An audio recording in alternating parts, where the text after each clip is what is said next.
নমো ভগবতে বাসুদেবায়। ওম নমো ভগবতে ওম বাসুদেবায়। নমো ভগবতে বাসুদেবায়। ওম নমো ভগবতে বাসুদেবায়। নারায়ণং নমস্কৃত্যং নরং চৈব নরোত্তমং দেবীং সরস্বতীং ব্যাসং ততো জয়মুদীরয়েৎ। নষ্টপ্রায়েষু ভদ্রেষু নিত্যং ভাগবত সেবায়া। ভাগবতোত্তম শ্লোকের ভক্তির ভক্তি নষ্টিকি।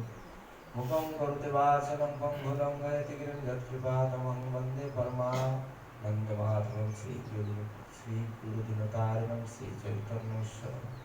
হরি ওম তৎসৎ। নমো বিষ্ণুপাদায় কৃষ্ণস্বরূপ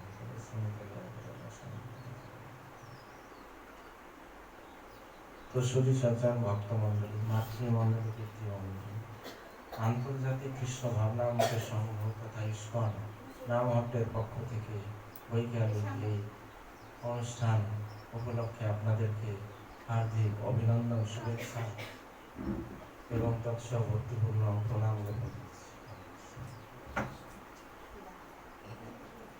তো শ্রীমদ্ ভাগবত গীতা ৬ষ্ঠ অধ্যায় ৩৫ নম্বর শ্লোক থেকে আমরা শ্রবণ করব। সবাই আমার পরে পরে বলবেন।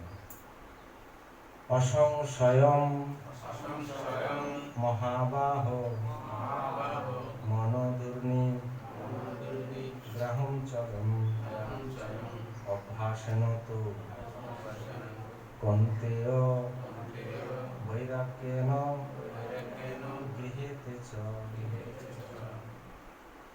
হে মহাবাহ, মন যে দুর্বার ও চঞ্চল তাতে কোনো সন্দেহ নেই, কিন্তু হে কন্তেয়, ক্রমশ অভ্যাস ও বৈরাগ্যের দ্বারা মনকে বশীভূত করা যায়।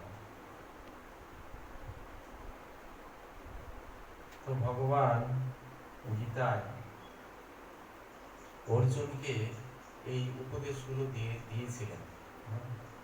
তার আগের শ্লোকেও বলছে চঞ্চল হি মনকৃষ্ণ প্রমাতি বলভদ্র। অর্জুন বলছে কৃষ্ণকে যে হে কৃষ্ণ, আমার মন অত্যন্ত চঞ্চল আর কি বলবদ্দৃঢ়ম তস্য অহং নিগ্রহম মন্যে বায়ুরেব সুদুষ্কর। কিরকম চঞ্চল, আমার মন বায়ুর থেকেও দ্রুত গতিতে ছুটছে। কেন না, এই মনের একটা কাজ আছে। মনের কাজ হচ্ছে সংকল্প আর বিকল্প করা। সংকল্প বিকল্প মানে আমি এক জায়গায় যাব কি যাব না, এই যাব কি যাব না করে চলে যাই। আবার একটা খারাপ কর্ম আছে, সেটা করব কি করব না বিবেকে বাধা দেয়। যখন যার গতিটা বেশি হয়, দেখা যাচ্ছে অসত্যের গতি যদি বেশি হয়, তাহলে সেটা অসৎ কর্মটা আমরা করে ফেলি। তো যাব কি যাব না, খাবো কি খাবো না, মনকে কন্ট্রোল করা অত্যন্ত কষ্টকর, খুব দুষ্কর। তাই পরের শ্লোকে ভগবান তার উত্তর দিলেন, হে কুন্তিপুত্র, এই মনকে কন্ট্রোল করা অত্যন্ত কঠিন, সহজ নয়। কিন্তু কিসের দ্বারা কন্ট্রোল করা যাবে?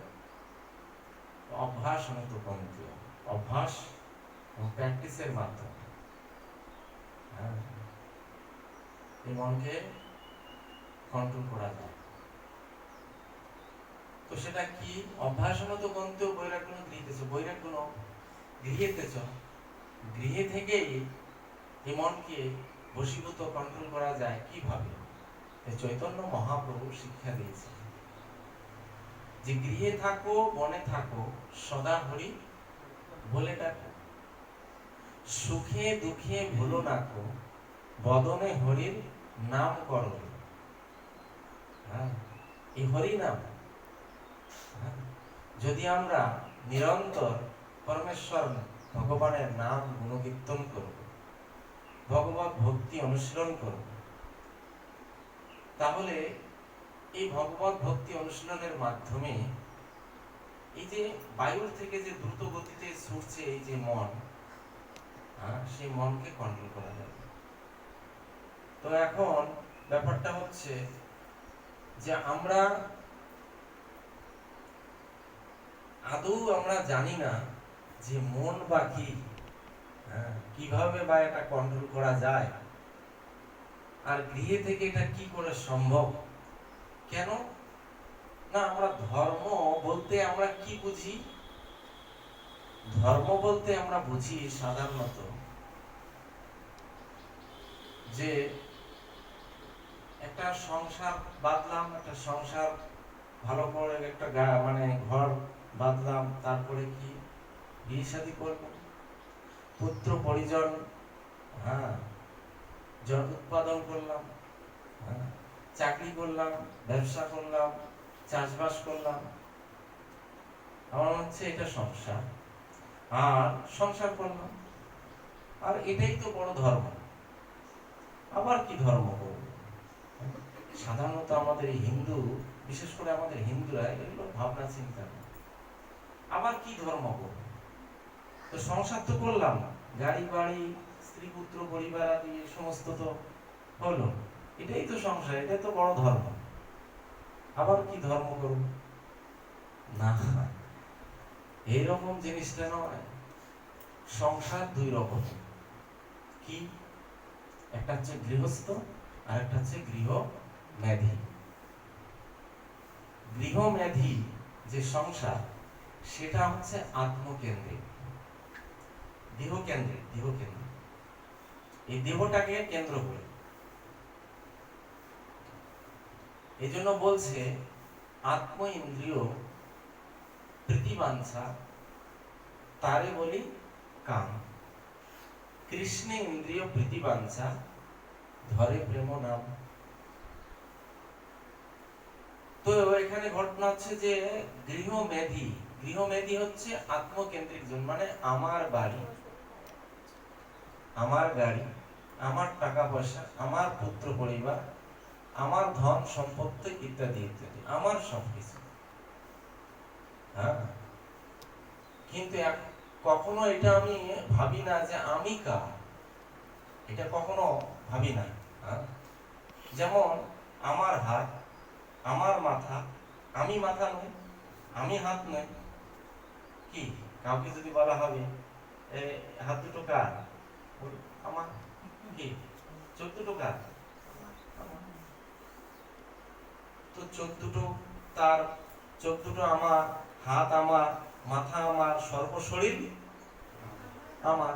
তার মানে আমি বস্তু একটা আছে, সে আমি বস্তুটা কে? আমি বস্তুটা কে? আমি কে? এই যে আমি করছি, আমার আমার আমার আমার বাড়ি আমার, গাড়ি আমার, ব্যাংক ব্যালেন্স আমার, আমার দেহ আমার, সব আমার, পুত্র পরি সবকিছু। আমিটা কে? এইটা আমরা খুঁজি না, আর এইটা নিয়ে আমরা ভাবি না। এইটা হচ্ছে সব থেকে অজ্ঞতার পরিচয়।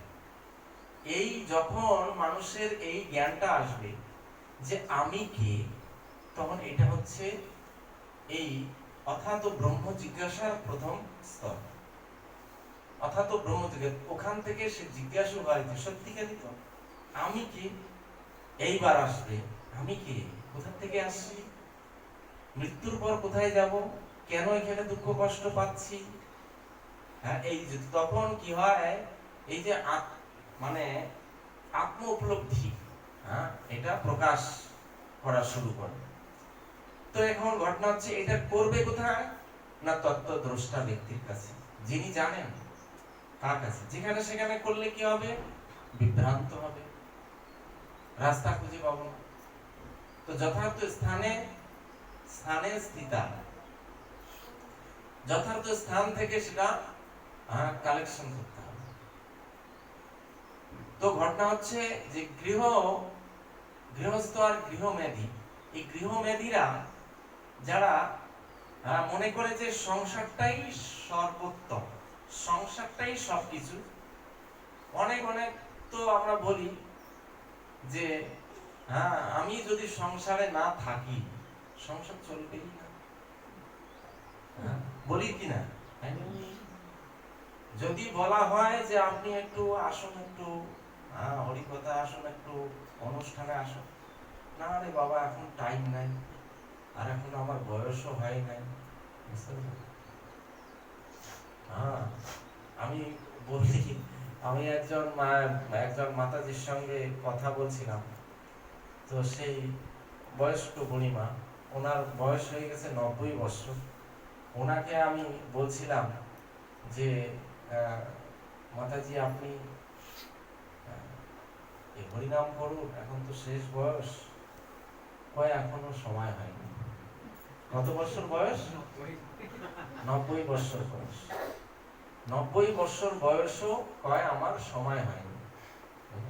তাহলে সময়টা কার হয়েছে? কার হয়? ছোটবেলায় বলছে পড়াশোনা, একটু বড় হলাম বলছে এখন আমার ইনকাম করতে হবে, আমার এগুলো এখন করলে চলবে। তারপর আরেকটু বড় হলাম, বলছে এখন আমার বউ বাচ্চাকে এই সমস্ত দেখভাল করতে হবে। তারপরে আরেকটু যখন পৌর আসলো, তখন বললো যে না আমার এখন ছেলে মেয়ে বিয়ে দিতে হবে, নাতি নাতনি আসবে, অমুক আসবে, তমুক আসবে। তারপরে বলছে এখন কি বার্ধক্য, এখন বলছে না এখন আমার তাসের আড্ডা আছে, জুয়ার আড্ডা আছে। বুড়িমারা বলবে যে আমার নাতি নাতনিদের এখন ঘোরাফেরা করতে হবে, খেলাধুলা করতে হবে, করতে হবে। তারপরে 2 দিন পর একটা কঙ্কাল শরীর, হাতে লাঠি। সমস্ত কিছু তো আস্তে আস্তে কেড়ে নেবে ভগবান। চোখ কেড়ে নেবে, কান কেড়ে নেবে, সমস্ত কিছু কেড়ে নেবে, ইন্দ্রিয় যা কিছু আছে, রূপের গৌরব, ধনের গৌরব, অর্থের গৌরব, গায়ের তেজ, বল ইত্যাদি শক্তি। আমি এই গ্রামের মোড়ল ছিলাম, আমাকে সবাই বাগে গরুতে এক ঘাটে জল খাওয়াতাম। বাগে গরুতে এক ঘাটে জল খাওয়াতাম। এখন আমি খেতে পারি না, আমার কথাই আর কেউ শোনে না। বাগে গরুতে তো দূরের কথা। আমার যে নাতি নাতিন, তারাই আমাকে এখন পিটায়, তারাই আমাকে এখন কি বলে, এই বুড়ো বেশি বকবি না। কেউ শুনে না, কাছের লোক পর হয়ে যাচ্ছে। তো সব কেড়ে নিবে, সব শূন্য। যেই শূন্য নিয়ে আমি এসছি, 0 ব্যালেন্স নিয়ে এসছি, আর সেই 0 ব্যালেন্স নিয়ে এখান থেকে বিদায় নিচ্ছি। তো ঘটনাটা হচ্ছে, এখানে কেনই বা আসলাম, আর কেনই বা এখানে জন্মগ্রহণ করে মনুষ্য শরীর দেওয়া হলো, কি জন্য দেওয়া হলো? হে মন, হরিনাম করসা, এ ভব সাগর হবে বালিচর, হাঁটিয়া হইবি পার, এমন হরিনাম করসা। তো এটা না করে আমি অন্যটা করছি। কি করছি? ওরে মন, কি লাগি আইলি ভবে, এ জনমে তুই হরিনা ভজিলি, সে তুই মানুষ হবে, কি লাগি আইলি ভবে। এমন কেন তুমি আসলে এই ভবে? এ জনমে তুই হরিনা ভজলি, সে তুই মানুষ হবে। মানুষ আকার হইলে কি হয়, করহ ভূতের কাম, নইলে কেন না বলো হো, মুখে শ্রীকৃষ্ণ গোবিন্দ নাম। ওরে পাখিরে যে নাম লয়াইলে লয়, সুখ সারিয়া দি কত, তুমি যে ইহাতে আলস্য করো, সে হয় কেমন মত। এমন কি লাগে আইলি হবে, কেন আসলে তুমি এখানে?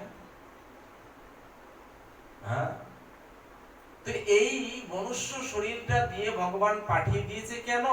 না ভগবত ভক্তি অনুশীলন করার জন্য, ভগবানকে জানার জন্য। কেন? না যাতে যেন আমি এই মনুষ্য শরীর ত্যাগ করার পরে যেন ওই অন্যান্য যে জীবজন্তুর শরীরগুলো, কুকুর, শৃগাল, বিড়াল, টিকটিকি, গিরগিটি, মশামাছি ইত্যাদি, ওই সমস্ত শরীরগুলো যেন না পেতে হয়। কিন্তু এখানে জনম হইল পরিমায়া জালে, না হইল জ্ঞান লব আমার, জনম হইল, জন্ম হইল পরিমায়ার জালে, না হইল জ্ঞান লব। এই মায়ার জালে যখন আমরা পড়লাম, জন্মগ্রহণ করলাম, তখন আমার আমার আমার আমার, হ্যাঁ বলছে পতি কহে মেরা স্ত্রী, স্ত্রী মেরা হয়, হ্যাঁ স্বামী বলে যে আমার স্ত্রী,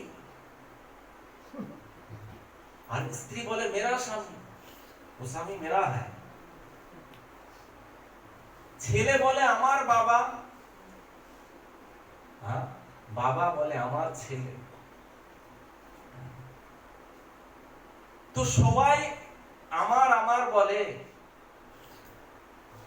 আর যে শ্মশান আছে, শ্মশান, শ্মশান का लकड़ी कहता है, बोलता है যে तेरा नहीं है वो मेरा है, वो मेरा है, একদিন না একদিন ও আমার কাছেই আসতে হবে।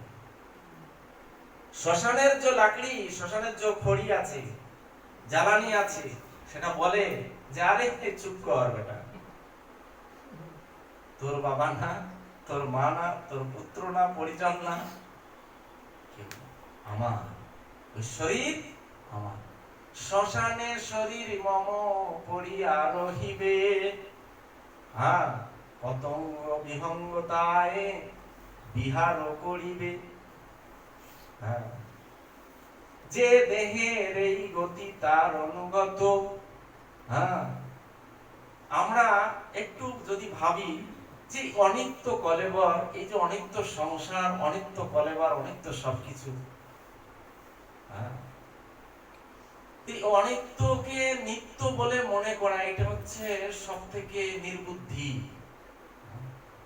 আমাকে যে আজ না হোক কাল না হোক পরশু যে আমাকে এখান থেকে, এই বাড়ি থেকে, এই সংসার থেকে যে চলে যেতে হবে, যাচ্ছি কোথায়, নিচ্ছি কি,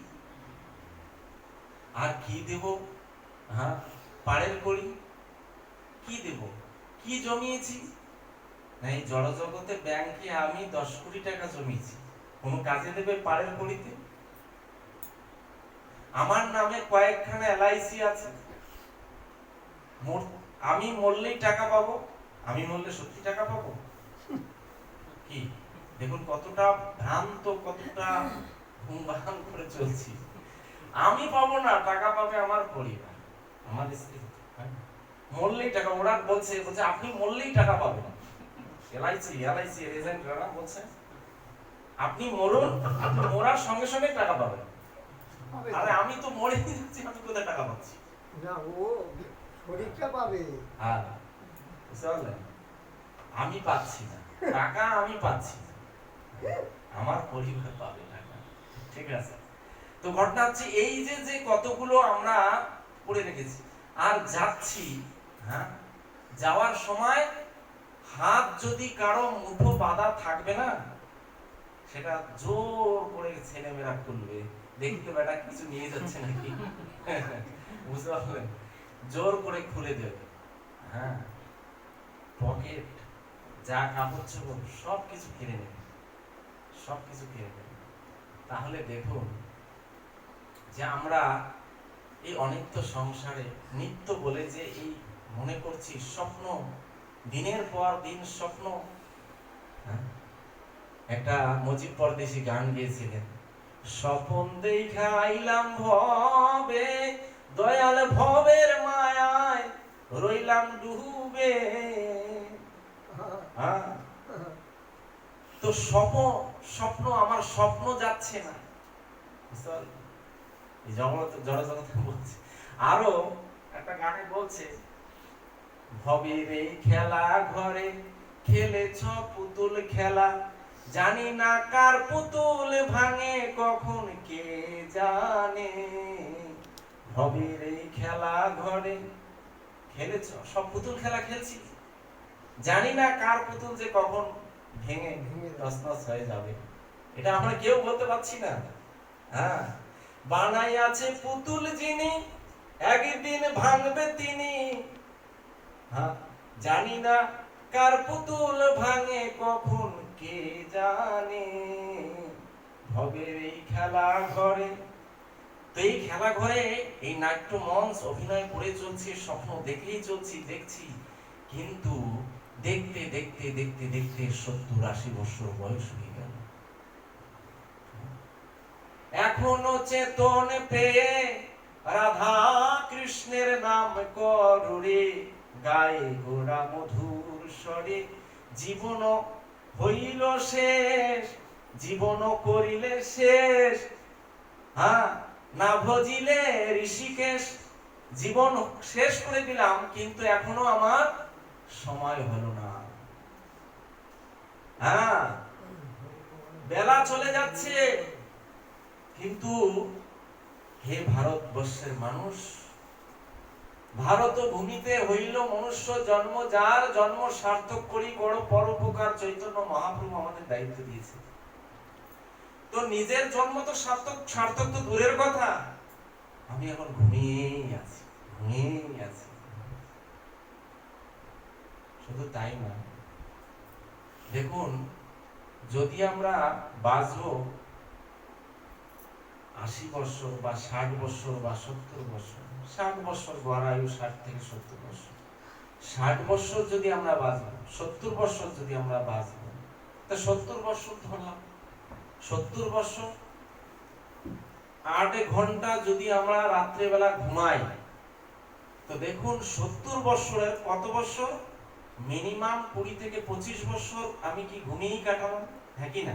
হিসাব তাই আসবে না? 25 থেকে 30 বছর ঘুমিয়েই কাটালাম, দেখুন, ভাবুন তো। আর বাদ বাকিকে আপনি যে 8 ঘন্টা কেউ সার্ভিস করে, কেউ সংসারে সময় দেয় 8 ঘন্টা করে, দেখুন 8 ঘন্টা 10 ঘন্টা 12 ঘন্টা করে সময় দিয়েছি, তো আর থাকলো কোথায়? তারপরে স্নান, খাওয়া দাওয়া ইত্যাদি এই সমস্ত জন্য আরো ঘন্টার পর ঘন্টা, আরো বিভিন্ন ধরনের কার্যক্রম থেকে এই সমস্ত। তাহলে ভগবানকে যে কথা দিয়ে এসেছি, হে প্রভু করিব ভজন তব, আমি যাব এই জড় জগতে, আমি আসবো, আর তোমার নাম গুণকীর্তন করে আমি পরিশুদ্ধিত হয়ে, আমি শুদ্ধ ভক্ত, মানে ভক্তি ভাব এবং ভগবত ভক্তের ভক্ত সঙ্গ করে, ভক্তের সান্নিধ্যে থেকে ভগবত ভক্তি অনুসরণ করে তোমার ধামে আমি ফিরে যাব। ভগবানকে কথা দিয়েছি সবাই মাতৃগর্ভে, এখন হয়তো ভুলে গেছে, কিন্তু সে কথা দিয়েছি, আর কথার আমরা দাম রাখতে পারছি না, বা রাখছি না, কেউ রাখছি না। পড়িয়া মায়া যাবে। হ্যাঁ, এই মায়ার সংসারে এসে এখানে আমরা অনিত্যটাকে নিত্য বলে মনে করছি। হ্যাঁ, আরে আমার শরীরই তো আমার নয়, এই শরীর একদিন আমাকে ছেড়ে চলে যাবে। তো ঘটনা হচ্ছে পুত্র পরিজন। হ্যাঁ, তো আমরা কখনো ভাবি না যে আমি মরবো, আমি মরবো, বাপরে বাপ, আমি কেন মরবো? আমার তো এখন অনেক আয়ু আছে, আমার টাকা আছে, গাড়ি আছে, ব্যাংক ব্যালেন্স আছে, লাইফ ইন্স্যুরেন্স, কত কিছু আছে, আমি মরবো না, কেন মরবো? আমি সবে মাত্র বাড়িটা করলাম। হ্যাঁ, খুব নিজেকে খুব বুদ্ধিমতী মনে করি। হ্যাঁ, কিন্তু 2 দিন পরেই যে আমার সমন আসবে। তো এই হচ্ছে, এইভাবে দিনের পর দিন, রাত্রির পর রাত আমি কাটি, অতিক্রম হয়ে যাচ্ছে। বার্ধক্য আসবে, বার্ধক্যে এখন পঞ্চরোগে ক্ষত, কেমনে ভজিব বলে। তো আমরা সবাই বড় বড় তরজা, বড় বড় কথা, বড় বড় জ্ঞান আমরা দিই, হ্যাঁ, ভিতরমুখী, কিন্তু নিজের ভান্ডার খালি। বুঝতে পারলেন? নিজের ভান্ডার খালি মানে অনেককে অনেক বড় বড় জ্ঞান দিয়ে অনেক বড় বড় কথা বলি, কিন্তু নিজে কতখানি কি করছি সেটা দেখুন। আমি আমার জন্য আমি কি করেছি? হ্যাঁ, কি করেছি? আমি যে যাব এখান থেকে, বিদায় নেব, তো আমি এখান থেকে কি নিয়ে যাব? পরকালের যে সম্ভব, আমরা জন্মের সময় কিছু নিয়ে আসিনি, মৃত্যুর সময় কিছু নিয়ে যাব না। যদিও এটা জড়জগতের কথা, হ্যাঁ, এটা হচ্ছে জড়জগতের এই ধন সম্পদের কথা, কিন্তু পারমার্থিক জগতের কথা আমরা কিছু নিয়ে এসেছি আর আমরা কিছু নিয়েও যাব। কি নিয়ে আসছি আর কি নিয়ে যাব বলো? কি নিয়ে এসেছি আর কি নিয়ে যাব বলুন আপনাদের মধ্যে কেউ একজন। এই জড়জগতের ধন সম্পদই আমরা নিয়ে আসিনি আর মৃত্যুর সময় আমরা এগুলো নিয়ে যাব না। কিন্তু পারমার্থিক জগতের কথা হচ্ছে আমরা কিছু নিয়ে আসছি আর আমরা কিছু নিয়ে যাব। কি নিয়ে এসেছি আর কি নিয়ে যাব? আরে বাবারে, নিয়ে আসছি তো মাতৃগর্ভে দাঁড়িয়ে তো বলেছি ঠাকুর তোমার নাম করবে, এইটাই তো নিয়ে আসছি। এরপর কি নিয়ে আসছি আর বলে, আর দেওয়াটা তো শুনানো, দেওয়াটা একদম সুন্দর করে সাজিয়ে দিয়েছে। তুমি পূর্বজন্মের বলেও কর্ম, আসছি যে তোমার পূর্বজন্মের নাম কর্ম আমরা নিয়ে আসছি সঙ্গে করে, আর এই জন্ম আমরা যা কর্মগুলো পরবর্তীকালে এই জন্মগুলো নিয়ে যাবো। হ্যাঁ, ঠিক। এছাড়া কি আছে? আমরা নিয়ে আসছি কি আমাদের কর্মফল। পূর্ব জন্মের আমরা কর্ম নিয়ে আসছি, সেই কর্ম অনুসারে এখানে আমাদের যে জন্ম হয়েছে, হ্যাঁ, জন্ম হয়েছে যেরকম কর্ম পূর্ব মানে জীবনে আমরা করেছি, যে কর্মগুলো করেছি সেই অনুসারে ফল প্রাপ্ত হয়েছি এই জন্মে।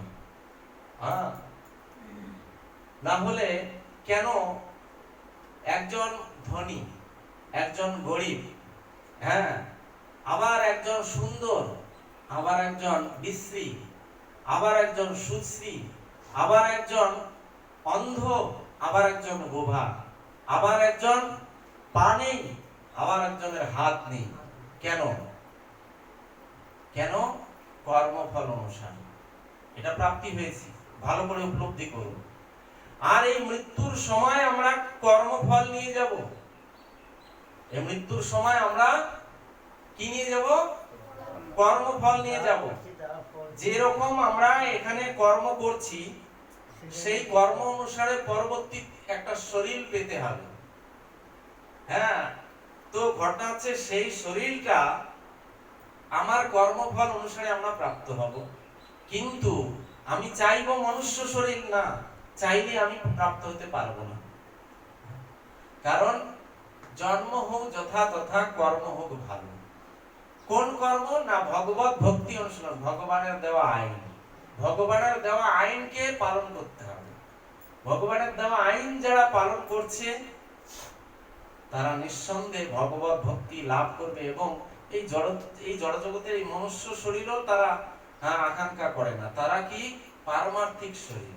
পারমার্থিক মানে দিব্য চিন্ময় শরীর প্রাপ্ত হয়। সেই শরীরটা পাওয়া যায় কি? না এই কর্মফল, এই কর্মের দ্বারা, এই ভগবত ভক্তি অনুশীলন। তো আমরা দেখুন, আমরা একটু যদি আমরা উপলব্ধি করি তাহলে আমরা উপলব্ধি করব যে এই জড়জগতে দেখুন আমাদের হাত, পা, চক্ষু, কর্ণ, নাসিকা সমস্ত কিছু আছে। এই সব কিছু, এত কিছু থাকা সত্ত্বেও আমরা শান্তি পাচ্ছি? শান্তি পাচ্ছি? গাড়ি বাড়ি সমস্ত কিছু আছে, শান্তি পাচ্ছি? তাহলে এবার দেখুন, যার একটা হাত নেই সে কতখানি শান্তি পাচ্ছে বলুন তো? যার দুটো চোখ নেই সে কতখানি শান্তি পাচ্ছে বলুন তো?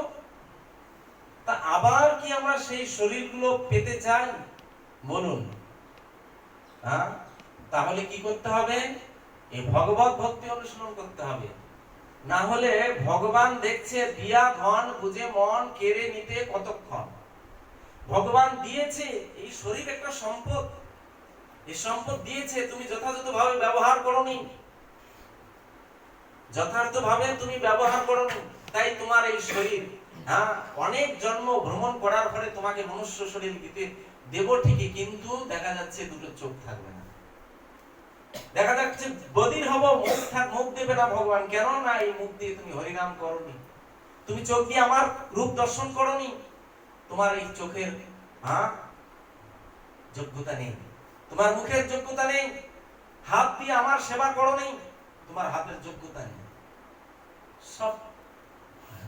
তাহলে দেখুন এত সুন্দর এই জড়জগতে অনেক কিছু আছে, সমস্ত জগতের মানুষকে দেখে আমরা কিছু শিক্ষা লাভ করতে পারি। হ্যাঁ, কিন্তু এটা হচ্ছে কি, এই শিক্ষা ব্যবস্থাগুলো দুঃখের বিষয় যে এই সম্পর্কে আমরা জানবো কোথায়, শিখবো কোথায়, কোথায় শিখবো, তার একটা সেন্টারের দরকার। হ্যাঁ, এগুলো জানার জন্য একটা উপযুক্ত গাইডলাইনের দরকার। আগে এগুলো ছিল, আগে পাড়ায় পাড়ায় হরিবাসর হতো, পাড়ায় পাড়ায় রামায়ণ হতো, মহাভারত হতো, হ্যাঁ, নাটক হতো, যাত্রা হতো। সেগুলো কি না ভগবান সম্বন্ধীয়, এই যাত্রা, নাটক, থিয়েটার ইত্যাদি এই সমস্ত যা কিছু ছিল। কিন্তু বর্তমান যুগে এগুলো সব ধূলিসাৎ হয়ে গেছে। আগে টোল ছিল, এই গুরুকুল টোল, টোলে গিয়ে গুরুর তত্ত্বাবধানে থেকে এই ভগবত ভক্তি, ভগবান সম্পর্কে, আমি কে, কোথা থেকে আসছি, এই সম্পর্কে তত্ত্বতভাবে হৃদয়ঙ্গম করত। কিন্তু বর্তমান সমাজে এগুলো সব নষ্ট, সব ধূলিসাৎ হয়ে গেছে। তাই আজকে আমরা ধর্মকর্ম আমরা কোথায় রেখে দিয়েছি? ধর্মকর্ম উচ্ছনায় গেছে, ধর্মকর্ম আর মানুষ করছে না। যদি বলবেন যে প্রভু কি বলছেন, আমরা করছি, আমরা করছি, আমরা করি তো। আমিও কৃষ্ণ মন্ত্রে দীক্ষিত, আমিও ভগবানকে সেবা পূজা দিই, আমিও সবকিছু করি, আমি ধর্মকর্ম করছি। কিন্তু এই যে কথায় না বড় হবে, কাজে বড় হতে, কাজে বড় হতে হবে না, কথায় বড় হলে হবে না। আর বৃক্ষ তোমার কি, বৃক্ষ তোমার ফলে পরিচয়। তো ঘটনা হচ্ছে এগুলো আমরা যদি আমরা মুখে বলবো হবে না, বৃক্ষ তোমার ফলে পরিচয়। চৈতন্য মহাপ্রভু এই জন্য সিদ্ধান্ত দিয়েছে যে আচার করে কেহ না করে প্রচার, প্রচার করে কেহ না করে আচার, আচার প্রচার দুই কার্য, সেই হয় জগতের গুরু, সেই হয় আচার্য। আচরণ, আচরণ দেখলেই বোঝা যাবে যে তুমি কতটুকু করছো, আমরা কতটুকু ভগবানের আইন কানুন পালন করছি। ঠিক আছে, যেমন ভারতবর্ষে যে আর্মি, সিআরপি, বিএসএফ, তারপরে পুলিশ, এই কর্মীরা দেখলেই বোঝা যায় যে এরা কি, কার লোক, সরকারি স্ট্যাম্প মারা আছে আর পোশাক আছে। তো ভগবত ভক্তের দেখলেই বোঝা যাবে যে হ্যাঁ, এ কিছু করছে, অনুশীলন করছে, ভগবত ভক্তি করছে, দেখলে। এই জন্য চৈতন্য মহাপ্রভু, যার বদন দেখিলে আইসে কৃষ্ণ নাম, জানিও সে বৈষ্ণব প্রধান।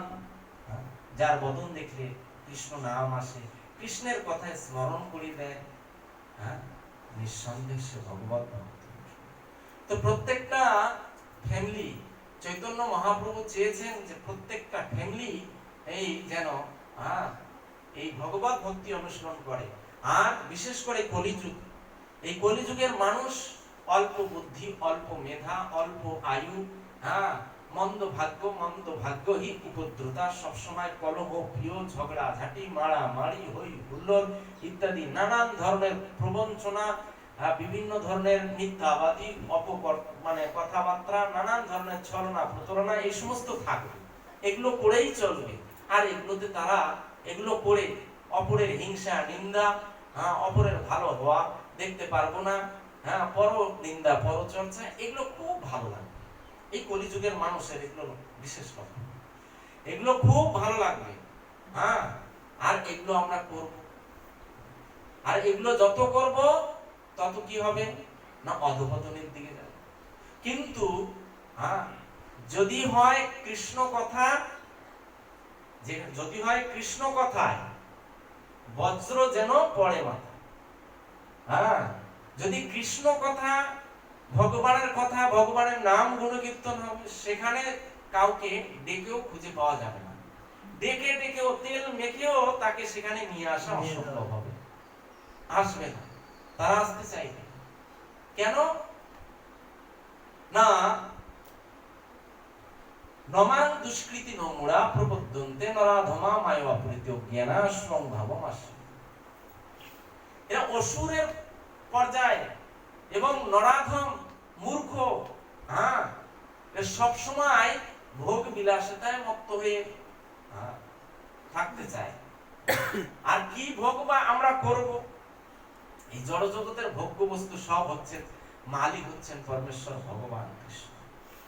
ভোগ্য বস্তু তার অধিকার, হ্যাঁ, আর তার এই ভোগ্য বস্তু আমরা নিয়ে আমরা কি মালিকানা, মালিক দাবি করছি। তাই গীতায় ভগবান আরেকটা শ্লোকে বলছেন, প্রকৃতি ক্রিয়া মানানি গুণই কর্মানি সর্বস্ব অহংকার বিমূঢ় আত্মা কর্তা হমিতি মনতে। হে মূঢ় জীব, অহংকার বশত তুমি ভাবছো যে আমি কর্তা, আমি সবকিছুর মালিক, আমি সমস্ত কিছু পরিচালনা করছি, আমি সমস্ত কিছু ভোগ করব, না। হ্যাঁ, তাহলে তুমি কি করবে? যদি তুমি এই সমস্ত করতে চাও তাহলে কর্মবন্ধনে আবদ্ধ হয়ে যাবে। আর এই কর্মফল অনুসারে তুমি আরেকটা পরবর্তী একটা শরীর পাবে। হ্যাঁ, কুকুর, বিড়াল, সিগাল, টিকটিক বলবেন যে হ্যাঁ আমি তো মরে যাব, কে দেখবে এইসব, কে কি হয়েছে? হ্যাঁ, তো ঘটনা হচ্ছে আমি দেখতে পারবো, আমারটা আমি দেখতে পারবো। বুঝতে পারলেন? যেমন ধরুন গোপন নাম্বার থাকে, এটিএম কার্ড আছে না, এটিএম কার্ড যদি টাকা তুলতে চান, হ্যাঁ, কাউকে যদি বলবেন তো আপনার ধন হরে কৃষ্ণ দেবে, নাকি না?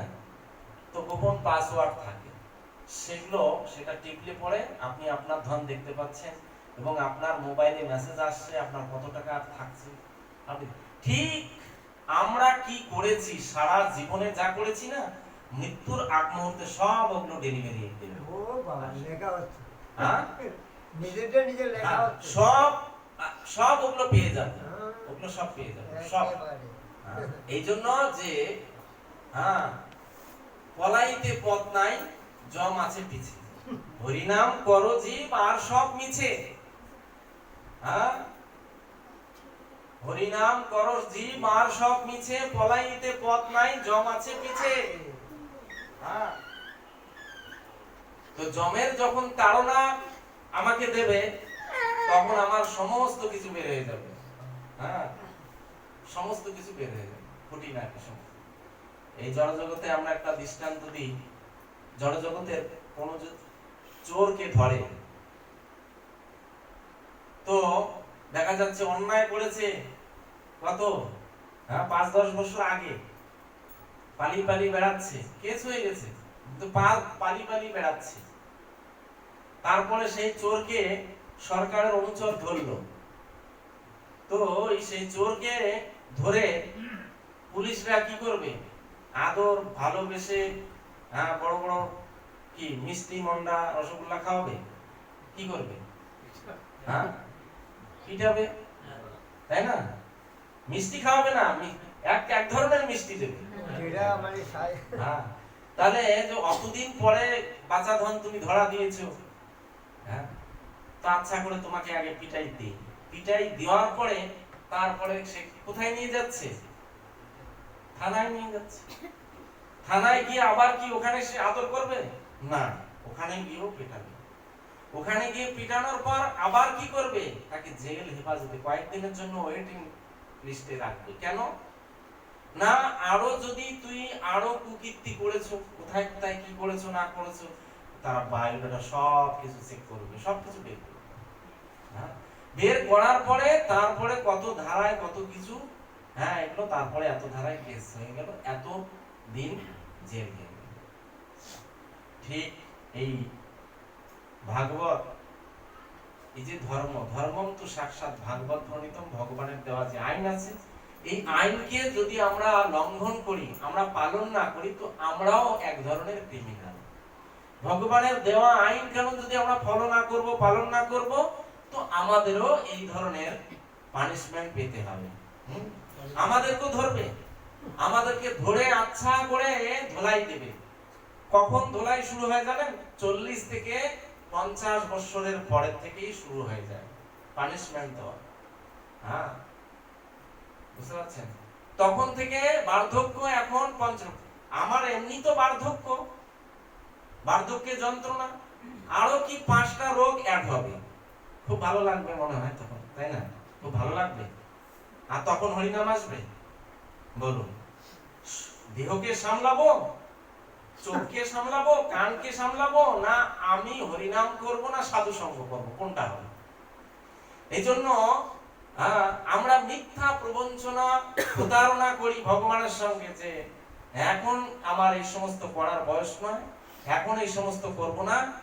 এখন এই সমস্ত কেউ করে নাকি? গ্রামের যদি 2-4টা ছেলে মেয়ে ইত্যাদি এই সমস্ত ইয়াং ভাবে, ইয়াং তারা ম্যান, তারা যদি এই সমস্ত করে না, তো গ্রামে আর মাথা নষ্ট, সবার মাথা নষ্ট। যে এই দেখো পাগল, এই দেখো ভণ্ড, এই দেখো এই ইস্কন এদের মাথাটা খেয়ে নিয়েছে, মগজ ধোলাই করেছে, নানান ধরনের। কারা বলে? হিন্দুরা বলে, আমাদের হিন্দুরাই বলে, আমাদের হিন্দুরাই এই সমস্ত তরজা, এই সমস্ত বিভিন্ন ধরনের এই সমস্ত কৃতিত্বের কথা বলে এই সমস্ত। কিন্তু দেখুন গিয়ে মুসলমান, দেখুন গিয়ে খ্রিস্টানরা তাদের বাচ্চা কাচ্চা ছোটবেলা থেকেই এই সমস্ত ধর্মের শিক্ষা দিচ্ছে। নিজে তো মসজিদে যাচ্ছে সপ্তাহে একদিন, বাচ্চাকেও নিয়ে সঙ্গে করে টুপি পাঞ্জাবি কুর্তা পরিয়ে নিয়ে যাচ্ছে, নামাজ পড়াচ্ছে। বেটা নামাজ পড়ো, কুরআন পাঠ করো, 5 ওয়াক্ত নামাজ পড়ো, ঈদগাহে চলো, রোজা করো। আর আমরা যদি কোনোদিন কোন রকম একটা ভাগ্যবান সুকৃতিবান ছেলেপেলেরা এই সমস্ত করে, ভক্তরা যদি করে, তো গ্রামের আর মানে তাদের আর অবস্থা খারাপ। গ্রামের লোক মনে হয় যে তাদেরকে মনে হয় পিটাই করে, ধোলাই করে, করে। তুমি কেন? নিজে করছি না, করতে পারছি না, উৎসাহ প্রদান করুন, সহযোগিতা করুন, সহযোগিতার হাত বাড়িয়ে দিন, যে তুমি করছো বাবা, খুব মঙ্গল, খুব ভালো, এটা সমাজের মঙ্গল, গৃহের মঙ্গল, দেশের মঙ্গল, আমরা পূর্ণ মাত্রায় তোমাকে সহযোগিতা করব, তুমি এগিয়ে চলো, আমরা আছি তোমার পিছে। লড়াই লড়াই লড়াই চাই, লড়াই করে বাঁচতে চাই, তাই না? হ্যাঁ, স্লোগান দেয়, ভোট ভোট ভোট দিবেন কোনখানে। এই জড়জগতের ওকে সামনে করে এগুলো আমাদেরকে কি করতে হবে? তুমি এগিয়ে চলো, আমরা আছি তোমার সাথে। আমাদের স্লোগান হবে এরকম। আর আমাদের কি স্লোগান? না, লড়াই লড়াই লড়াই চাই, লড়াই করে মরতে চাই, বাঁচতে চাই না, মরতে চাই। কেন না? মৃত্যু যেহেতু ধ্রুব সত্য, মৃত্যুর মতো সত্য এই পৃথিবীতে নেই। মৃত্যু এমন সত্য যে আমার যখন সমন চলে আসবে না, আমি যদি বলি যে না, আমার এখন সংসারের একটু কাজ আছে, এই বাড়িটা কমপ্লিট করতে পারিনি, বলবো যে যমরাজ একটু দাঁড়ান, একটু দাঁড়ান, আমি একটু শুনবে, সময় দেবে না, সমন আইলে কিছু নেই, ঠিক আছে? তো সেই জন্য ভালো করে উপলব্ধি করুন যে এই জন্য আমাদেরকে এখানে সময় আর দেবে না, তাই সেই যতটুকু সময় এখানে পাচ্ছি, এই সময় নষ্ট না করে এই সময়ের উপযুক্ত সদ্ব্যবহার করাই হচ্ছে মনুষ্য জীবনের উদ্দেশ্য। এই মনুষ্য জীবন সহজে পাওয়া যায় না। 80 লক্ষ প্রজাতির জীব ভ্রমণ করার পরে, তারপরে এই 4 লক্ষ মানুষ, এই মনুষ্য শরীর পাওয়ার ফলে এই বিভিন্ন ধরনের নানান ধরনের কাজকর্ম নিয়ে, আর এগুলো তো করতেই হবে। আপনি এরকম তো এগুলো করছি। একটা পিপিলিকা আছে, পিঁপড়েরও সংসার আছে, ওরও। আমরা তো দেখা যাচ্ছে একটা বাচ্চা কাচ্চা নিয়ে, 2টো বাচ্চা কাচ্চা নিয়ে অস্থির। আমাকে আর দেখে কে, ঠিক আছে? টেনশনে অবস্থা খারাপ। একটা পিঁপড়ার অনেকগুলি ডিম বাচ্চা দেয়, অনেকগুলি বাচ্চা দেয়, অনেক বড় সংসার। একটা কুকুরের অনেক বড় সংসার। একটা যে কেন্ন আছে না, কেন্ন বলে কি, কেন্ন বলে, কেন্ন কতগুলো বাচ্চা হয় জানেন? 500-রও বেশি, বুঝতে পারলেন? তার কত বড় সংসার সে মেইনটেনেন্স করে চলছে। ভাবছেন যে হয়তো আমারই সংসার, আমরাই মনে হয় সংসার করছি, না, আমরাই সংসার করছি না, আরো অন্যান্য জীবদেরও সংসার ভগবান দিয়েছে, আর সেগুলো আমরা একদিন ছিলাম, সেগুলো আমরা করেছি একদিন। আমিও একদিন কেন্ন ছিলাম, আমিও একদিন বিড়াল ছিলাম, আমি একদিন কুকুর ছিলাম, সেগুলো পরিভ্রমণ করার ফলে এই মনুষ্য শরীর পেয়েছি। কেন মনুষ্য শরীর দিয়েছে? এই শরীরেই কেবলমাত্র সংশোধন করা যায়, হরি ভজন করা যায়। কেন হরি ভজন করতে পারে না? বিড়াল, টিকটিকি, গিরগিটি এরা হরি ভজন করতে পারে না, এরা হরি নাম করতে পারে না। হরে কৃষ্ণ কৃষ্ণ কৃষ্ণ হরে হরে, হরে রাম রাম রাম, এরা করতে পারে না। এই মনুষ্য শরীর দিয়েছে যে হে জীব, তোমাকে শ্রেষ্ঠ রূপে গণ্য করা হলো, আর তুমি কি করবে না এই ভগবানের নাম, গুণ কীর্তন, রূপ লীলা পরিকর, এই সমস্ত শ্রবণ কীর্তন স্মরণ, পাদসেবন, দাস্য, আত্ম সক্ষ নিবেদন, এই সমস্ত নববিধা ভক্তি যাজন করে তুমি ভগবত ভক্তি অনুসরণ করে তুমি আমার কাছে ফিরে আসবে। কিন্তু হায় রে দুনিয়ার মানুষ, আমরা আমাদের সময় হলো না। সারা দিন অতিবাহিত হয়ে গেল, সারা জীবন চলে গেল, মৃত্যুর সময় তখন বলে আসলো যে আমার বাবাটা মরে গেল, গীতা বুকে চাপাও, তুলসীর পাতা দাও, জল খাওয়াও, গঙ্গা জল খাও। কি লাভ? মৃতদেহকে অলংকার পরিয়ে দিলে ভালো লাগবে? তখন করে কি লাভ? থাকতে গরু নাবায় হাল, তার দুঃখ চিরকাল। সময় থাকতেই আমি করলাম না, শেষ বয়সে এই সমস্ত, আর মৃত্যুর সময় এগুলো। তো এই জন্য আমাদের কি করতে হবে? এখন থেকেই বুঝাতে হবে। যদি আপনারা বুদ্ধিমান বুদ্ধিমতী হবেন, আপনারা নিঃসন্দেহে ভাগ্যবান ভাগ্যবতী। ধামের অন্তর্গত এখানে নৃসিংহপল্লী, ভগবান নৃসিংহদেব এখানে অবস্থান করছেন, সাক্ষাৎ ভগবান নৃসিংহদেব অবস্থান করছেন এখানে। এখানে ভগবান এখানে স্বয়ং অবস্থান করছেন, আর ভগবানের এই নৃসিংহদেবের ছত্র ছায় আছেন এখানে। নৃসিংহদেব হচ্ছেন রক্ষাকর্তা, রক্ষক, ভক্ত রক্ষক, ভক্ত বৎসল ভগবান পরমেশ্বর, ভগবান শ্রী নৃসিংহদেব। সদা সর্বদাই প্রহ্লাদ মহারাজ যখনই তিনি তার হিরণ্যকশিপুর বাবা, তারই ছিল, নিজের বাবাই ছিল অসুর, ভয়ঙ্কর অসুর। আর এই প্রহ্লাদ মহারাজকে কেন বাবা নিজেকে ভগবান বলে জাহির করছিল। প্রহ্লাদ, আমি তোর ভগবান, আমাকে তুই ভগবানের মতো হিরণ্যকশিপুরের জয় দে। বল জয় হিরণ্যকশিপুর। ঠিক আছে? প্রহ্লাদ মহারাজ, না, তুমি আমার পিতা হতে পারো, জন্মদাতা আমার পিতা, কিন্তু তুমি ভগবান নও। ভগবান তো ভগবান, ঈশ্বর সর্বভূতান। তো ঘটনা হচ্ছে পরমেশ্বর ভগবান, যেখানে ব্রহ্মা বলছেন যে ঈশ্বর পরম কৃষ্ণ সচ্চিদানন্দ বিগ্রহ অনাদিরাদি গোবিন্দ সর্বকাল। পরমেশ্বর ভগবান একলা ঈশ্বর ও কৃষ্ণ। পরমেশ্বর ভগবান হচ্ছেন সুপ্রিম গড। তাই ভগবানের আরাধনাই হচ্ছে সর্বশ্রেষ্ঠ। এই হিরণ্যকশিপুর, তুমি আমার পিতা হতে পারো, কিন্তু তোমার জয় দিলে পিতার জয় দিতে পারে, কিন্তু না, এটা মানবে না। তার জন্য প্রহ্লাদ মহারাজকে একের পর এক কষ্ট দিতে লাগলেন, একের পর এক পাহাড় থেকে ছুঁড়ে ফেলা। কে রক্ষা করছেন? নৃসিংহদেব। আগুনে পুড়িয়ে ফেলা, তোর মতো সন্তান আমার দরকার নেই, আগুনে পুড়িয়ে ফেলবো। কে রক্ষা করছেন? নৃসিংহদেব। আর কি না, জলে ফেলে দেবে। কে রক্ষা করছেন? সাপ লাগিয়ে দেবে। সমস্ত কিছু থেকে হাতি দিয়ে পিসাই করে, নিজের সন্তান কয়েদু, তার মায়ের নাম কয়েদু, কয়েদুকে হিরণ্যকশিপু বলছে, তোমার ছেলে তোমার গর্ভে আসছে, তোমাকে তোমার হাতে কালকুট যে বিষ, আর সেই বীজ দিয়ে তোমাকে পায়েস রান্না করে তোমার বাচ্চাকে খাওয়াতে হবে, প্রহ্লাদকে খাইয়ে দাও। ওর মতো পুত্র আমার দরকার নাই, মৃত্যুবরণ মৃত্যু। কয়াদু নিজে রান্না করে কি করবে? স্বামীর আজ্ঞা না হলে তো ওকেও কুচাবে, ওকেও তো বলি দেবে, বলিতে চড়াবে। অসুরের বুদ্ধি যা হয়। তো এখানে একটা কথা হচ্ছে, বর্তমান সমাজের মানুষ না, বর্তমান সমাজের হিন্দু না, আমরা ভগবত ভক্তি নিজে অনুশীলন করতে চাই না। আর সন্তান, আমাদের যে সন্তান আছে, সন্তান সন্ততি, তাদের আমরা নিজেরাই হিরণ্যকশিপুর কেন, নিজেরাই আমরা বড় বড় অসুর, ভয়ঙ্কর ভয়ঙ্কর অসুর হয়ে ঘরে ঘরে বসে আছি। এই কলিযুগের মানুষ হ্যাঁ, আমার ছেলে শিক্ষিত করব, পণ্ডিত করো, কি বলেন না, প্রধানমন্ত্রী, ব্যারিস্টার, জজ, উকিল, হ্যাঁ, ডক্টর, হ্যাঁ, বড় কিছু বানাবো। সেই ছেলে যে আমাকে লাথিগুতো মারবে, আমাকে যে বৃদ্ধাশ্রমে রেখে দিক, তাও ঠিক আছে, আমি গড়াগড়ি খাই, আমি অমুক করে খাই, তো কিন্তু ভক্ত না হয়।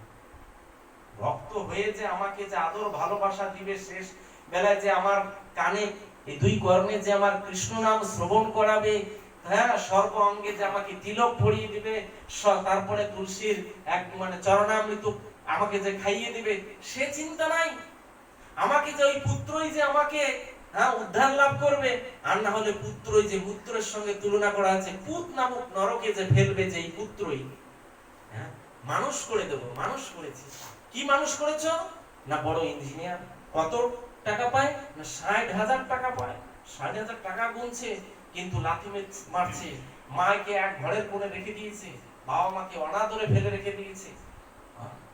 ভক্ত তৈরি করবো না, সমস্ত কিছু লাঞ্ছনা গঞ্ছনা করব, পাবো, কিন্তু ভক্ত তৈরি করবো। তাহলে কোন ধরনের অসুর? আমরা হচ্ছে সব থেকে হিরণ্যকশিপুরের থেকেও বড় অসুর বর্তমান সমাজের আমরা হিন্দু মানুষ। ঠিক আছে? হ্যাঁ, চোর, গুন্ডা, বদমাশ সমস্ত কিছু হোক আমার ছেলে, কিন্তু যেন ভক্ত না। এই সমস্ত, তাহলে আমরা কোন হিন্দু? কিসের হিন্দু আমরা? যে আমাদের সনাতন ধর্ম আমরা অবলম্বন করি। দেখুন তো পাশাপাশি অন্য জাতির মানুষ, তারা ওইরকম করে মানে মেহের বান্দা বানাবে। মেহের বান্দা মানে আল্লাহ তাআলার বান্দা, উপরালার বান্দা, উপরালার ভক্ত। হ্যাঁ,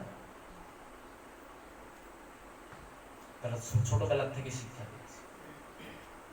তো ঘটনা হচ্ছে, সেই জন্য এই হিরণ্যকশিপু প্রহ্লাদ মহারাজকে এত এরকম অনেক কিছু লাঞ্ছনা গঞ্ছনা দিচ্ছিলেন, কিন্তু হ্যাঁ, রাখে বড়ি মারেনি। ঠিক আছে, ওর মৃত্যু কয়েক নিজে হাতে বিষ খাইয়ে দিলেন, কিন্তু মরল না। বিষ খেয়ে প্রকৃতপক্ষে কে খেয়ে নিয়েছিলেন? নীলকণ্ঠ, হ্যাঁ, শিব। হ্যাঁ, শিবকে দায়িত্ব দিয়েছিলেন ভগবান, শিবকে পাঠিয়ে দিয়েছেন, যাও নীলকণ্ঠধারী, তুমি ভক্ষণ করে নাও, আমার জন্য পুত্রের কিছু না হয়। প্রকৃত পুত্র কার? পরমেশ্বর ভগবান। তাহলে আমরা হচ্ছে প্রকৃত ভগবানের সন্তান সন্ততি।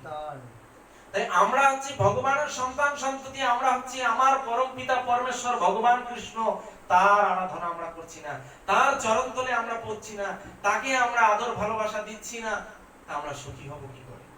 আমরা যতই সুখ শান্তির জন্য মানে প্ল্যান পরিকল্পনা করি না, কিন্তু আমরা সুখী হব না। সুখী হব কি করে? আমরা সুখের সূত্র আমরা বন্ধ করে রেখে দিয়েছি। তাই যদি আমরা সুখ শান্তি প্রেম প্রীতি স্নেহ মমতা ভালোবাসা পেতে চাই, তাহলে আর বিলম্ব না করে হরি ভজন করুন। হ্যাঁ, এই জন্য হরিনাম করো জীব, আর সব নিচে পলাইতে পথ নাই জমা ছাড়িছে। এই হরিনাম করো, হরিনাম করো সার, এ ভব সাগর হবি বালি চর, হাটিয়াই হইবি পার, এমন হরিনাম করো সার। এই হরিনাম চৈতন্য মহাপ্রভু এই জন্য নিত্যানন্দ এবং হরিদাস ঠাকুরকে বললেন, শুনো শুনো নিত্যানন্দ, শুনো হরিদাস, সর্বত্র আমার আজ্ঞা করো প্রকাশ, প্রতি ঘরে ঘরে গিয়া করো এই ভিক্ষা, বলো কৃষ্ণ ভজ কৃষ্ণ, করো কৃষ্ণ শিক্ষা। যাও দাঁড়ে দাঁড়ে, নিত্যানন্দ যাও, হ্যাঁ, দাঁড়ে দাঁড়ে গিয়ে নাম প্রচার করো।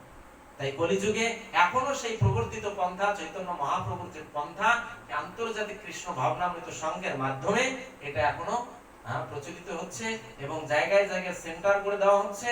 আপনারা যাতে যেন গৃহে থেকে সমস্ত কাজকর্মের মধ্যে থেকে কোনো কিছু কাজকর্ম ছাড়তে হবে না, ব্যবসা ছাড়তে হবে না, চাষবাস ছাড়তে হবে না, চাকরি ছাড়তে হবে না, কোনো কিছুই ছাড়তে হবে না। গৃহের মায়েরা যে কর্ম আছে, রান্না বান্না কিচ্ছু ছাড়তে হবে না, আরো বরঞ্চ আরো ভালো করে করুন, ভালো করে সংসার করুন, ভালো করে গাড়ি বাড়ি করুন, কিন্তু কি করুন? কৃষ্ণ কেন্দ্রে, ভগবানকে কেন্দ্র করে সুখী জীবন যাপন করুন। এই জড় জগতে সাধু জীবও বা মরবা, ভক্ত জীবও বা মরবা, এখানে জীবিত থেকেও আনন্দ, আর মৃত্যুর পরেও ভগবত ধামে গতি। তাহলে কোনটা চাই? এই জন্য গীতায় ভগবান বলছেন, ঊর্ধ্বং গচ্ছন্তি সত্যস্থা, মধ্যে তিষ্ঠতি রাজসা, জঘন্য গুণবৃত্তিস্থা, অধগচ্ছন্তি তামসা। যদি আমরা তিনটে স্তর আছে, তিনটা স্তরের মধ্যে আমরা কোনটা চাই সেটা আপনারা ডিসিশন নেবেন। ঊর্ধ্বং গচ্ছন্তি সত্যি। যদি আপনারা এই সত্য মানে শুদ্ধাচার শুদ্ধ সাত্বিক ভাবে ভগবানের নাম জপ কীর্তন করব, ভগবানের ভালো করে সংসার করব, সঠিক ভাবে আমরা যদি আদর্শ গৃহস্থ জীবন যাপন করব, তাহলে ঊর্ধ্বং গচ্ছন্তি সত্যস্থান। নাম করার ফলে ঊর্ধ্বং গচ্ছন্তি সত্যস্থান। আর যদি আমরা ভোগ বিলাসে মত্ত হয়ে থাকবো, বিলাসিতা করব, আমি মানে সমস্ত কিছুর মালিক সাজবো, তাহলে কি হবে না মধ্যে তিষ্ঠতি রাজসা, রাজসিক গুণ। এই রাজসিক গুণের এই ভোগ বিলাসের মাধ্যমে কি করবে না ভগবান একটা হয়তো এইখানে আমরা আছি, তোমার এতে তোমার সুখ শান্তি মিটলো না, তো ঠিক আছে তুমি একটা বিড়াল বা একটা স্পেশাল কুকুর রূপে তোমাকে জন্মগ্রহণ দেব 5 তলা বাড়িতে, সেখানে তুমি ডাললক গতিতে ঘুমাবে, এসি রুম থাকবে, এসি রুমে ঘুমাবে, মধ্যে তিষ্ঠতি রাজস। আর জঘন্য কোন বৃত্তিস্তা, জঘন্য মতি, জঘন্য মানে ভক্ত বিদ্বেষী, তার ভক্তদের দেখতে পায় না, তারপরে তাস পাশা জুয়া লটারি বিড়ি আফিং চোরট ইত্যাদি এই সমস্ত নানান ধরনের এই সমস্ত কুকর্ম অপকর্ম এই সমস্ত করে লিপ্ত থাকতে চায়, যে জঘন্য গুণ, এরা হচ্ছে তামসিক ব্যক্তি। আর এদের জন্য কি নরক, অধগচ্ছন্তি তামসিক, অধলোক প্রাপ্ত হবে, নরকে যাবে। তাহলে আমরা সিদ্ধান্ত নিতে পারি আমরা কোথায় যেতে চাই, ঊর্ধ্বং গচ্ছন্তি না মধ্যে তিষ্ঠতি না জঘন্য গুণ বৃত্তি, কোথায় ঊর্ধ্বং গচ্ছন্তি, একই না? তাহলে অবশ্যই কি করতে হবে, এই ভগবত ভক্তি অনুসরণ করতে হবে। তাই আপনারা খুব সুন্দর ভালো সহজ সরল ভক্ত, আপনারা ভাগ্যবান ভাগ্যবতী, আপনারা ধামে আছেন, ধামের অন্তর্গত আছেন, আপনাদের মতো ভাগ্যবান ভাগ্যবতী এই পৃথিবীতে নেই, এই পৃথিবীতে নেই। আপনারা এত ভাগ্যবান ভাগ্যবতী, কিন্তু ওই যদি কি বলে প্রদীপের নিচে অন্ধকার, যদি এইরকম করে জীবনটাকে রেখে দিই, তাহলে ভাগ্যবতী আর ভাগ্যমতী হইল। কাছের লোক, স্টেশনের কাছের লোক কি করে, তাই সেই জন্য সেই জিনিসগুলো থেকে বেরিয়ে আসো, বেরিয়ে এসে ভগবত ভক্তি অনুসরণ করুন। এই বাড়িতে একটা সেন্টার তৈরি করুন, এই বাড়িতে হোক অন্য বাড়িতে হোক, এখানে একটা সেন্টার করুন, নামহট্ট সেন্টার। যে নামহট্ট সেন্টারের মাধ্যমে আপনারা হরি ভজন করতে পারবেন। এটা একটা শিক্ষার ইসে আছে, এই পড়াশোনা, একটা বাচ্চাকে পড়াশোনা যদি আমরা করব, তাহলে বাবা মা তো পড়িয়ে দিল, স্বরবর্ণ ব্যঞ্জন বর্ণ এই সমস্ত শিখিয়ে দিল, আর কি স্কুলে ভর্তি করার দরকার আছে কি? ভর্তি করার দরকার আছে কি? কি বলবেন? আছে, হচ্ছে আছে। তাহলে দেখুন, তাহলে ওই পড়ায় হচ্ছে না, তাই না? স্কুলে ভর্তি করার দরকার, প্রয়োজন আছে। তাহলে এটার যদি প্রয়োজন আছে, তাহলে পারমার্থিক আমরা আরে আমি তো একটু ধর্ম কর্ম করছি, আমি তো একটু ঢুংটাং করছি, আমি তো বেশ এরকম করছি, তারা আর আবার ধর্মকে মানে কি করব না, ভক্তি হতে হবে। যদি আপনারা সত্যিকারের শুদ্ধ ভক্তি অনুসরণ করতে চান, ভগবত প্রাপ্তি হতে চান, তাহলে শুদ্ধ ভক্তি অনুসরণ করতে হলে সেন্টারে আসতে হবে। না হলে ওই খাপলা মারা ধর্ম আমাকে ওই গন্তব্যস্থলে নিতে পারবে না। এখান থেকে একটু, মামার বাড়ি থেকে একটু, মাসির বাড়ি থেকে একটু, দাদুর থেকে একটু, এই গ্রন্থ থেকে একটু, ওই গ্রন্থ থেকে একটু, ওই শ্লোক থেকে একটু শুনলাম, ওই বাউলের একটু চর্চা শুনলাম, ধর্ম জানা হয়ে গেল না। এই ধর্ম নাহি হয় পার। এই জন্য পৃথিবীতে যাহা কিছু ধর্ম নামে চলে, ভাগবত কহে তাহা পরিপূর্ণ চলে। এই ছল ধর্ম করে কোনোদিন শুদ্ধ সাত্বিক স্তরে যাওয়া যাবে না, আর ভগবত প্রাপ্তিও হবে না। ঠিক আছে, সবাই বলুন হরে কৃষ্ণ হরে কৃষ্ণ কৃষ্ণ কৃষ্ণ হরে হরে, হরে রাম রাম রাম হরে হরে। তো ঘটনা হচ্ছে, আমি আর